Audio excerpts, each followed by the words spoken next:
Hey, welcome to this week's episode of Library Picker. We've got a theme this week, and that theme is try something different.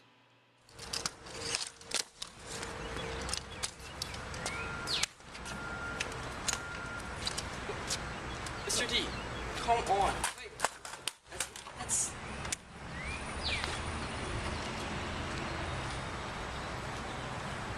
Dude, nice! Now, whether you're on a scooter, or you're taking classes in high school or college, or you're reading a book, it's really important to try something different. Why did I pick that theme this week? Well, I just finished reading this book, 13 Little Blue Envelopes. Yep, I read a book that was written for 14-year-old girls. It's not a book I would normally have picked up, but I decided it was a good idea to try something different. It's important sometimes to read books that you think you won't be interested in, because you learn what you like and you learn what you don't like, and it's always good to see things from a different perspective. As usual, we're going to take a look at books from a few different sections in the library today, and I think we'll start over here on the right in the drama and comedy section. We're going to take a look at a book that was written from a little bit of a different perspective. It's on one of the shelves as you first walk in. It's the one on the left there called Mind Blind. The 15-year-old narrator in this book has Asperger's syndrome, and he argues that he's not any different than anyone else, because we're all a little bit different. We're all a little bit unique in our own way. What is Asperger's syndrome? Well, if you're not familiar with it, here's a look at a profile of someone who lives with it every day. In this documentary called Clay Marzo Just Add Water, autism experts claim he's a great surfer because of Asperger's. The brain is wired differently. When the person with Asperger's chooses to do something, they will become an expert at it, probably the best in the world at it. That one activity or one sphere of excellence that they have, that they can devote, I think, exceptionally long hours and concentration that I don't think a typical person could bring to it. Many with Asperger's syndrome are not gifted and never achieve greatness. But some famous people are widely believed to have had this exotic brain disorder. Among them, Sir Isaac Newton, Mozart, and Albert Einstein. And now, Clay Marzo, perhaps because of his disability, may just be the world's first ever surfing genius. All right, so there's a look at someone who lives with Asperger's. Not everybody with Asperger's is a surfing genius, but that's what the narrator of this book is saying. Everyone is different, and he's not any different than any of us. Let's move on and try something different.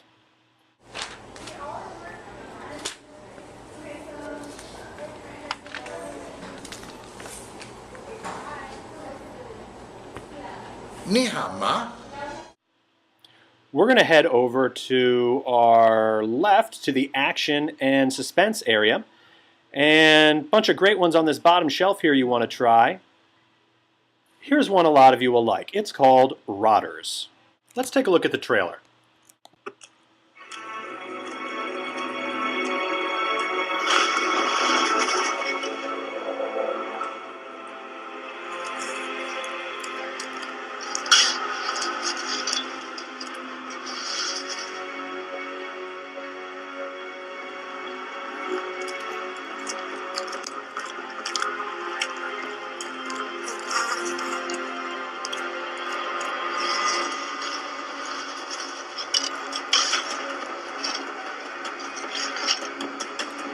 All right, so let me tell you one thing about this book. If you do not like gore, this one's probably not for you. It's fairly gory. But if you like suspense and horror, this is a good one. Also, if you like drama, this is a good one. If we spin around and look over at the drama and comedy section, we've got a copy of it right here. The reason we have it in two sections is because it would appeal to a lot of different people. So if you like drama, give this one a try. If you like suspense, give this one a try. Oh, and right next to it is the sequel to the book I just read, The Last Little Blue Envelope. I'm going to have to read that because I think it's important to try something different.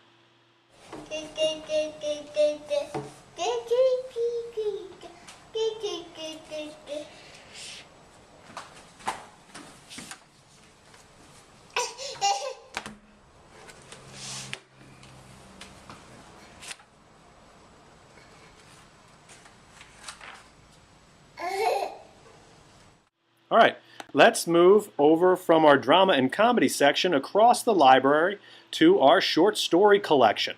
A lot of really great ones here, but they're all a little bit different. The one I want to take a look at today is called Lost and Found. Sean Tan is a great author to start with if you're really looking for something different. This is a collection of, I think, 4 or 5 short stories that are illustrated in an incredible way. In fact, the title story, Lost and Found, won this year's Oscar for Best Short Film. Let's take a look at the trailer. He just sat there with a really weird look about it. You know, a sad, lost sort of look.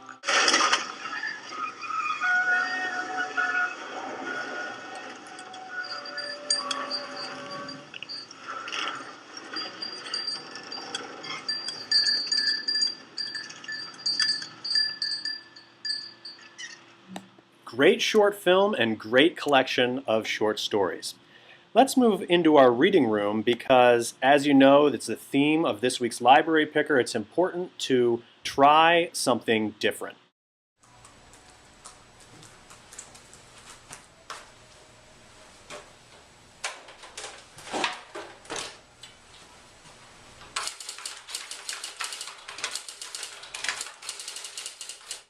All right, last book. For those of you that only read fiction, you might want to try out some nonfiction to try something different. We've got a bunch of great ones in this back room, and the one that we're going to look at is called Wicked Bugs, The Louse That Conquered Napoleon's Army, and Other Diabolical Insects. Now, before you say that's not for you, let's watch part of the trailer. My fellow citizens, we are under attack. The enemy? Bugs. Are your kids complaining about uncomfortable, itchy skin? They probably have body lice. The diseases transmitted by body lice helped bring down Napoleon's army in his 1812 campaign against Russia. The lice lay eggs in the seams of clothing.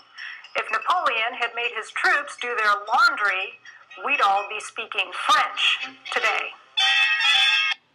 So, as you can tell, this isn't your run-of-the-mill, nonfiction, boring story. This is a really interesting look at bugs, so give it a try. So that's almost it for this week's episode of Library Picker. Remember, try reading something from a section in the library that you wouldn't normally grab a book from, because it's really important to, once in a while, try something different.